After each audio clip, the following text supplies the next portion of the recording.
அனைவருக்குமே வணக்கம். சற்று முன் கிடைத்திருக்கக்கூடிய ஒரு மிக மிக முக்கியமான செய்தி ஒன்று வெளியாகியுள்ளது.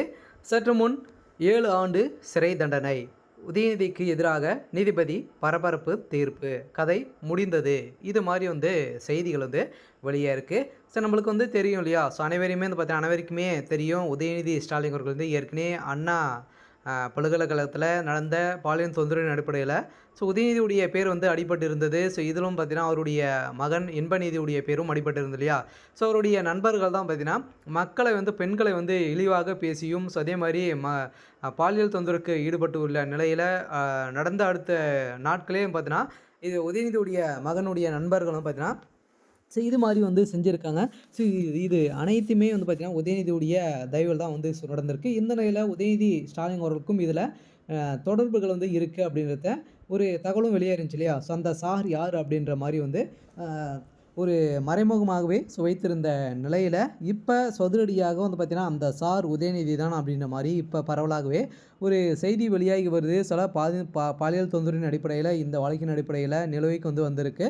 ஸோ இந்த வழக்கின் தீர்ப்பில் பார்த்தீங்கன்னா உதயநிதிக்கு எதிராக தான் நீதிபதி தீர்ப்பு வழங்க போகிறதாக தகவல் வெளியாயிருக்கு. வருகின்ற சட்டமன்ற தேர்தலும் வரப்போகுது. ஸோ நெருங்க பார்த்தீங்கன்னா திமுக இருக்கக்கூடிய அமைச்சர்களுக்கும் அதே மாதிரி திமுக இருக்கக்கூடிய முக்கிய புள்ளிகளுக்கெல்லாம் பார்த்தீங்கன்னா ஒரு மிகப்பெரிய எதிர்ப்புகளும் அதே மாதிரி அதிர்ச்சி அளிக்கக்கூடிய விதத்தெல்லாம் பார்த்தீங்கன்னா நீதிமன்றம் தீர்ப்பு வழங்க போகிறாங்க. சில இந்த ஊழல் வழக்கில் மாட்டிய அமைச்சர்களுக்கும் அதே மாதிரி இது மாதிரி பாலியல் தொந்தரவு இது மாதிரிலாம் பார்த்தீங்கன்னா நிறைய பேர் சிக்கியிருக்காங்க. இதில் மூல காரணமாக உதயநிதி ஸ்டாலின் துணை முதல்வராக ஆனதிலிருந்தே ஒரு மிகப்பெரிய அவருடைய நண்பர்களுக்கு நிறைய விதமான சப்போர்ட்டுகள் அளிச்சுட்டு வந்திருந்த நிலையில் அவருடைய நண்பர்கள் பார்த்தீங்கன்னா பாலியல் தொந்தரவின் அடிப்படையில் முக்கிய நண்பர்கள் பார்த்தீங்கன்னா வசமாக சிக்கியிருந்தாங்க.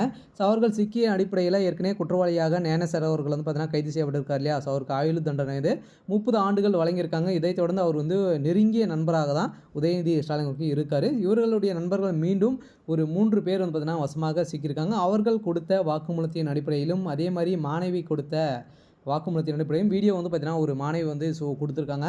ஸோ இந்த வீடியோவின் அடிப்படையில் இப்போ சதுரடியாக உதயநிதிக்கு எதிராக நீதிபதி தீர்ப்பு வழங்க போகிறாங்க. சில பார்த்தீங்கன்னா டைரெக்டாகவே அந்த பொண்ணு பார்த்தீங்கன்னா நீதிமன்றத்தில் ஆஜராகி இந்த வீடியோ பார்த்தீங்கன்னா நீதிபதிக்கு கொடுக்க இப்போ அதிர்ச்சி அளிச்சிருக்கு. ஸோ இந்த அடிப்படையில் தான் இப்போ திமுகவுடைய தலைமையகத்துக்கே பெரும் அதிர்ச்சி அளிச்சிருக்கு இல்லையா?